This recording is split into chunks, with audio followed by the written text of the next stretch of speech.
Saber Comum, uma iniciativa conjunta de educação à distância e divulgação científica de instituições públicas de ensino superior e pesquisa do Rio de Janeiro. Continuando o nosso módulo sobre como foram conquistados os direitos civis ao longo da história do país, hoje receberemos a professora Fabiane Popniges, da Universidade Federal Rural do Rio de Janeiro, para falar sobre a luta dos trabalhadores e trabalhadoras durante a Primeira República, período compreendido entre 1889, ano da Proclamação, e 1930.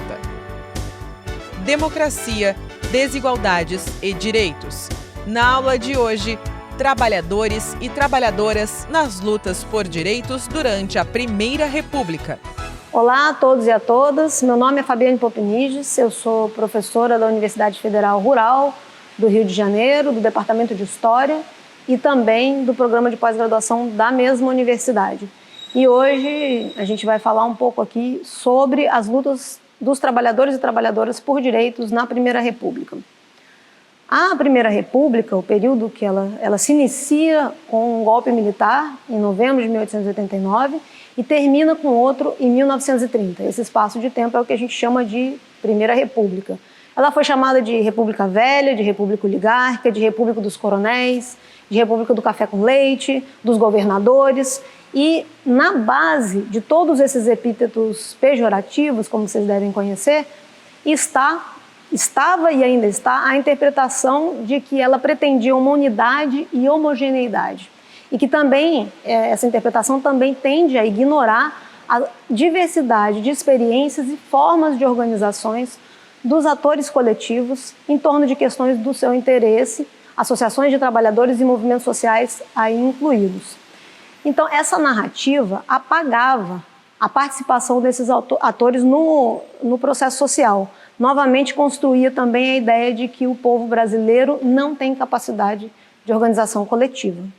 Num artigo de 2011, uma apresentação de um dossiê chamado A Nova Velha República, a Marta Abreu e a Ângela de Castro Gomes, essas autoras argumentaram ali sobre como essa foi a base de uma proposta de interpretação daquela que ficou conhecida como a Revolução de 30, como um marco de ruptura, que aí, para isso, denunciava o antigo, né? A Primeira República como velha e oligárquica, europeizante e afastada do povo brasileiro, para a criação de uma narrativa para si mesmo, ou seja, depois, em 37, o Estado Novo, a República renovada e saneada, em oposição àquilo que seria então a República Velha.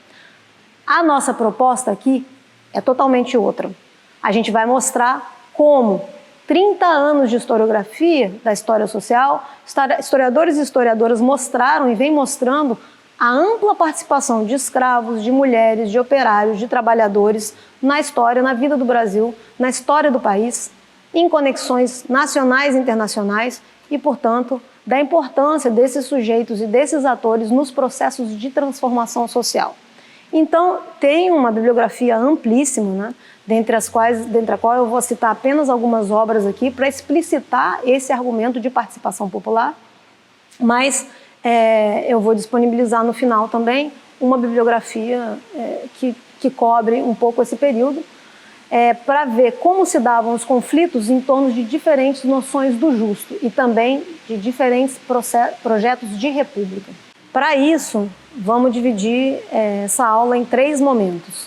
O primeiro será para dizer que as lutas por direitos não nasceram no século XX. Elas têm um amplo histórico desde o século XIX, no período imperial, antes de 1889, que é uma ruptura que é política, mas que essa experiência foi fundamental. A experiência anterior de organização dos trabalhadores livres, libertos e dos imigrantes foi fundamental para a organização das demandas por direitos dos trabalhadores também na Primeira República.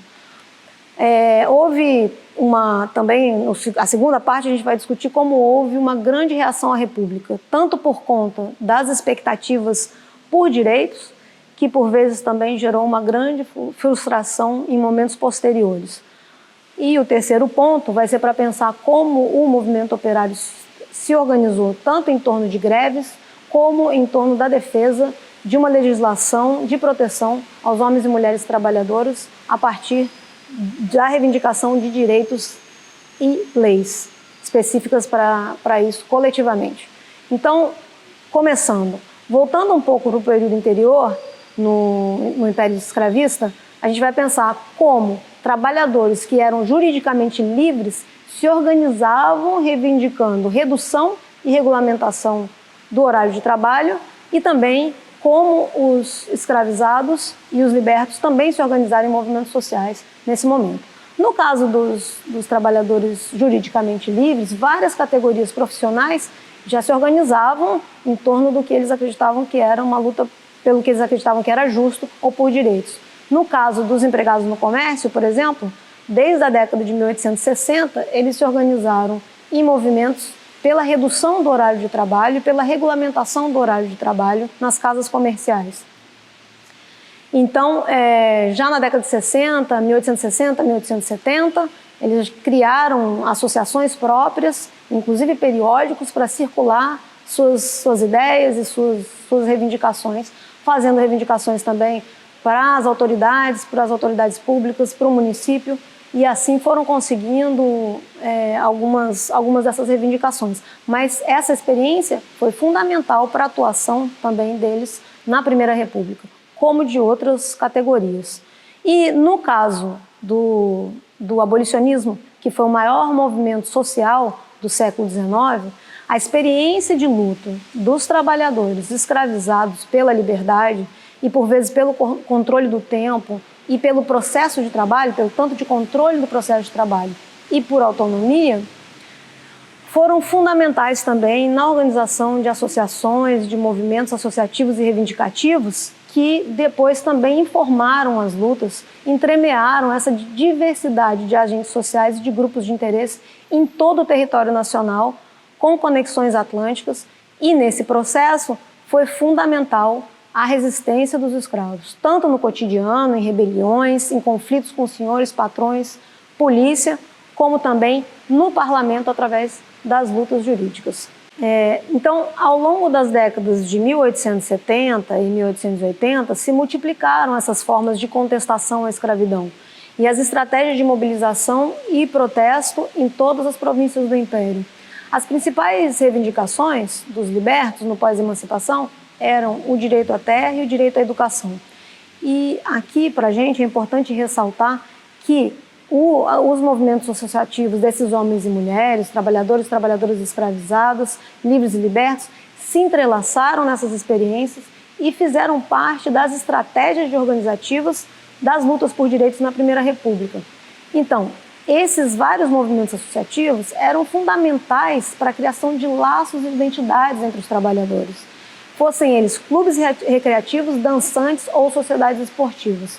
Então, por exemplo, o primeiro deputado negro eleito na Primeira República, o Monteiro Lopes, ele se elegeu enfrentando o racismo, mobilizando essas bases eleitorais dos trabalhadores que se organizavam nessas associações, que se chamavam de associações de homens de cor, tanto reunidos em associações dançantes ou literárias ou em sindicatos, para vencer a resistência e a fraude no reconhecimento da sua vitória no pleito e para assumir o cargo na Primeira República.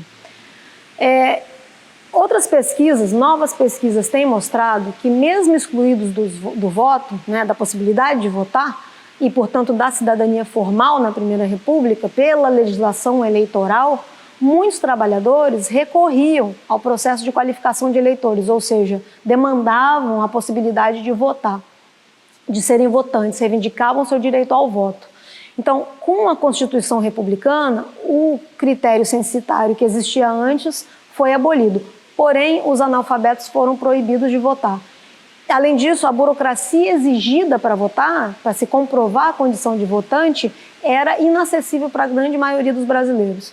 Então, na Primeira República, também a participação eleitoral quando aumentava um pouco, ela era lida como um resultado de fraude ou de corrupção. Então, a construção dessa barreira burocrática foi a maneira encontrada para diminuir o tamanho do eleitorado sem criar embaraços ao que estava dito na Constituição, segundo o Felipe Azevedo. As mulheres também, ao longo da Primeira República, lutaram para ter direito ao voto e para que ele fosse garantido em lei, o que só aconteceria em 1932. O início da República também foi fortemente marcado por essa expectativa de direitos que os discursos republicanos haviam criado, né, da expansão de direitos. Então, eu vou citar aqui alguns casos de revoltas devido a essas expectativas que foram geradas também na Primeira República, né? Em 1896, mulheres que viviam da prostituição no centro da cidade do Rio de Janeiro pediram ao advogado socialista Evaristo de Moraes que impetrassem para elas o habeas corpus contra a violência policial que elas estavam sofrendo, porque a polícia extorquia e as expulsava do centro da cidade onde elas viviam e trabalhavam constantemente. Como a prática da prostituição não era crime e elas pagavam aluguéis caríssimos, resolveram defender o seu direito de viver e de trabalhar ali no centro da cidade.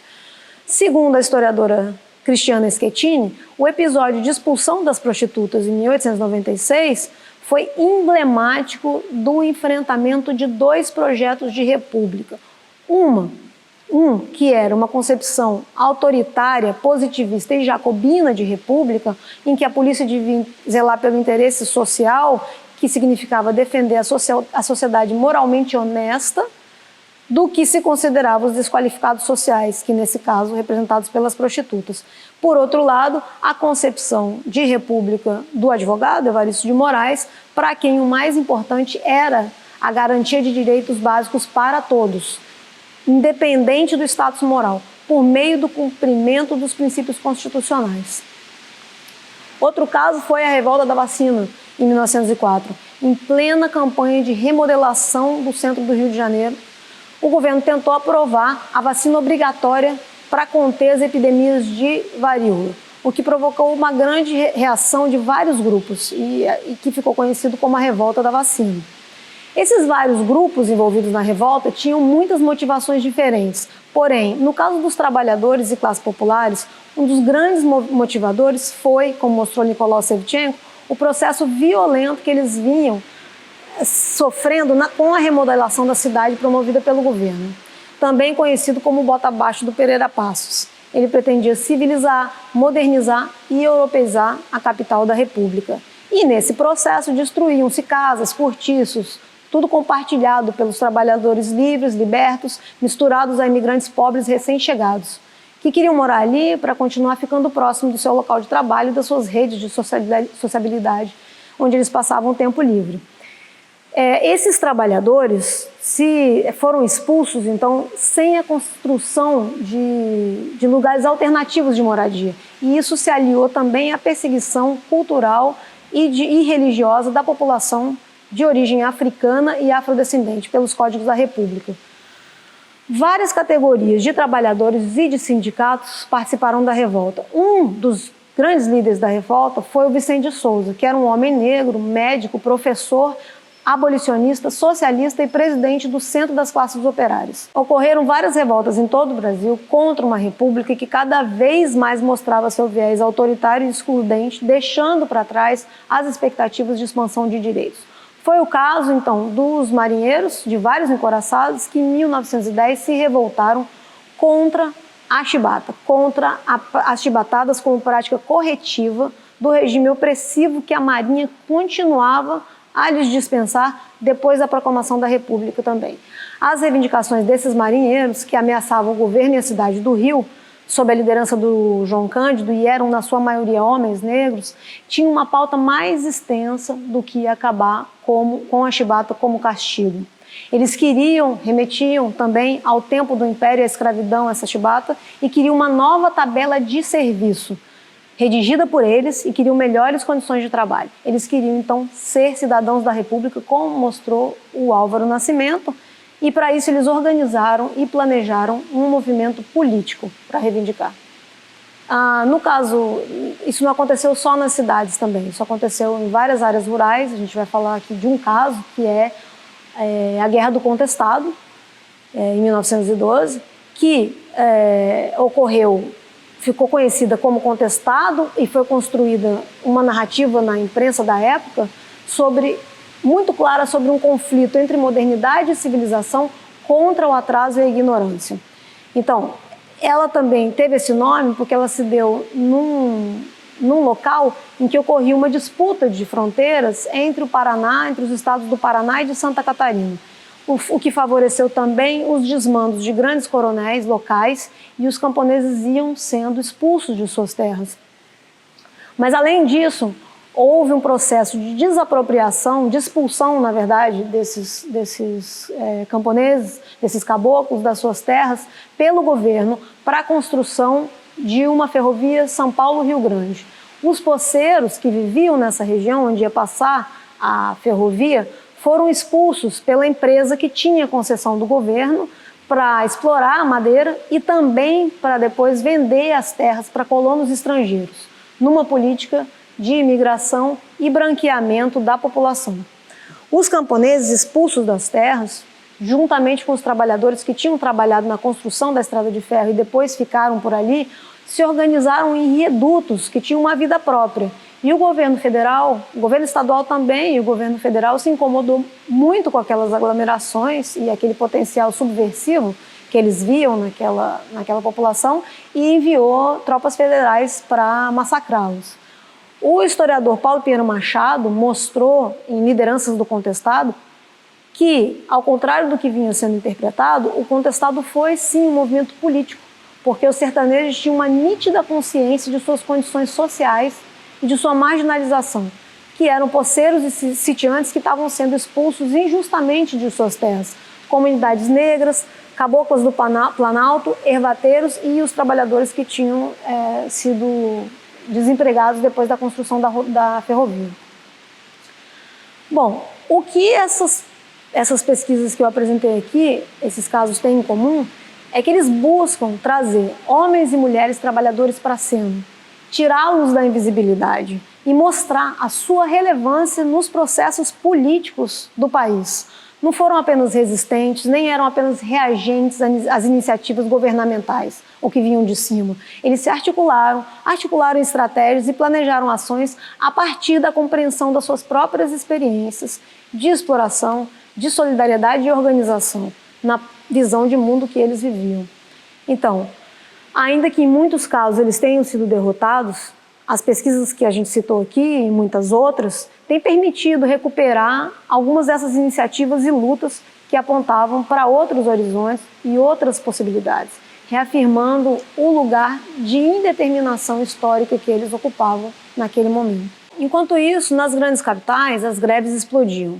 Na década de 80, o número de estabelecimentos industriais no Brasil triplicou. E entre o século XIX e o início do XX, com as grandes levas migratórias, as cidades incharam e as tensões aumentaram muito. Se em 1900 havia pouco mais de 14 milhões de habitantes no Brasil, em 1920 chegou a 30 milhões e praticamente duplicou. Então, em São Paulo, né, a grande migração, por exemplo, nas grandes capitais como Rio, São Paulo, Salvador e Recife, né, mas só para dar um exemplo, São Paulo foi de 64 mil em 1890 para 240 mil em 1900. Então, apesar que a gente sabe que já existia no século XIX um movimento associativo e também já existiam greves e paredes, como se chamava então, né, dos trabalhadores no século XIX, no século XX, esse movimento associativo se multiplicou. As primeiras grandes fábricas, que eram as fábricas têxteis, elas ocupavam um grande número de trabalhadores e muitas mulheres e crianças. Então, no movimento operário, era diverso e atravessado por muitas correntes ideológicas, cujos objetivos e formas de organização diferiam. Os socialistas eles vinham se organizando em torno de demandas por direitos e legislação reguladora desde o final do século XIX. Já no Congresso Operário de 1906, vai prevalecer a orientação do sindicalismo revolucionário e do anarquismo, para quem a greve geral era a principal arma de luta. Em resposta a uma escalada grevista que veio a partir de 1903, 1904, 1906, foi promulgada a Lei de Expulsão de Estrangeiros de 1907, cujo objetivo era justamente deportar sumariamente operários estrangeiros para conter a escalada do movimento. Isso causou um descenso nessa onda grevista do movimento operário, mas, de novo, um ascenso em 1911, 1912 e em 1913, novo reforço da legislação repressiva. Bom, a grande greve de 1917, que ocorreu em São Paulo, mas também em outras cidades, inclusive em solidariedade, foi o ápice da participação dos anarquistas e da mobilização do sindicalismo revolucionário. As principais reivindicações ali eram as 8 horas de trabalho, 5 dias trabalhados, a remuneração das horas extras, a proibição do trabalho de menores e mulheres noturno, e entre várias outras. No final da greve, parte dessas reivindicações foram atendidas, e isso também como resultado das negociações com a intermediação do governo. Essa onda grevista entre 1917 e 1919, que ocorreu em várias partes do país, teve como resultado também foi uma demonstração de força e da capacidade organizativa dos operários, que emergiram aí como uma categoria que precisava ser ouvida.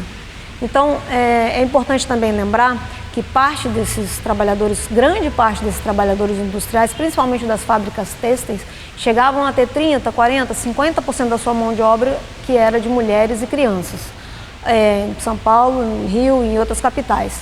Então, parte importante dessas greves foi ocasionada também para impor limites à exploração das crianças e das mulheres, que estavam muito envolvidas nas greves. Nem o envolvimento delas foi exceção, nem isso aconteceu só nessas capitais que a gente citou. Por exemplo, em Manaus, no 1º de maio de 1914, as organizações operárias da cidade fizeram uma homenagem às operárias das fábricas têxteis que nos anos anteriores tinham feito várias greves e conseguido várias vitórias. Então, isso foi uma iniciativa que foi noticiada na imprensa de várias capitais do Brasil. Como explicou a historiadora Gláucia Fracaro, a história de luta por direitos das mulheres no movimento operário pode explicar, essa agitação delas no chão de fábrica, pode servir também para explicar como isso influenciou partidos e movimentos sociais e também o processo de formulação de leis e de direitos para toda a categoria. Então, depois de 1920, tem uma forte repressão ao movimento operário. Em 1922, foi criado o Partido Comunista, com a participação de vários desses elementos, desses agentes, inclusive os anarquistas, nessa formulação. O PC foi mantido na ilegalidade durante muitos anos e, quando volta a funcionar, em 1927 é criado o Bloco Operário Camponês, também com a intenção de participar das eleições. É sempre importante lembrar que, lado a lado dessas manifestações grevistas, desde o final do século XIX, foi empreendida essa luta dos socialistas e por parte do movimento operário, considerado pelos anarquistas como reformistas, ou como eles chamavam na época de amarelos, uma luta legalista por direitos, Aí reivindicava-se, então, uma legislação trabalhista de proteção aos trabalhadores e trabalhadoras. Então, as grandes greves também serviram para colocar essa luta em relevo, e algumas dessas conquistas que foram obtidas depois, mas que levaram longos anos para se consolidar. Uma das primeiras leis aprovadas nacionalmente, depois da Lei de Acidentes de Trabalho, para categorias dos empregados no comércio, que a gente falou lá no início, e dos empregados industriais, foi a Lei de Férias em 1925. E aí também a implementação dessa lei e fazer com que essa lei fosse aplicada também é uma nova luta. Para finalizar, eu gostaria de puxar aquele fio lá do início, para mostrar como houve uma ampla participação popular na Primeira República e como isso interferiu nos rumos do processo político e social desse momento. Então, eu queria trazer aqui uma citação do Evaristo de Moraes Filho, no livro dele chamado Problema do Sindicato Único no Brasil, de 1952, que ele escreveu o seguinte: é exagero e grave ofensa aos trabalhadores brasileiros e a constante afirmativa de que nada existiu antes de 1930, de que toda a legislação a favor dos operários lhe fora graciosamente outorgada, sem nenhuma luta, sem manifestação expressa dos mesmos que a desejavam. Isso é de 1952. Então, eu queria terminar aqui lembrando que o que hoje é tido por nós como direito só existe porque houve muita luta e que tem que ser mantido sob constante vigilância e pela ameaça de retrocesso que a gente vive constantemente. Porque os direitos são sempre conquistados e nunca concedidos. E é por isso que a luta continua sempre, né? Então, o que a gente tentou mostrar aqui hoje é que os processos sociais, eles são sempre mais complexos do que os marcos políticos podem deixar transparecer. E que os trabalhadores sempre estiveram presentes e agentes nas transformações sociais e políticas ocorridas no Brasil. E, especificamente, nesse período que a gente abordou aqui hoje, na Primeira República. E que os direitos que a gente tem hoje foram duramente conquistados através dessas lutas. E o que a gente buscou aqui mostrar hoje é que essas lutas têm história. Conhecer as lutas travadas em prol da obtenção de direitos em nosso país é de suma importância para compreendermos as políticas sociais que temos hoje, como elas funcionam e o que ainda pode melhorar para fazer com que nossa sociedade se torne mais justa. Na próxima aula, continuaremos a falar sobre a luta dos trabalhadores e trabalhadoras por direitos, desta vez se concentrando na Era Vargas. Até lá!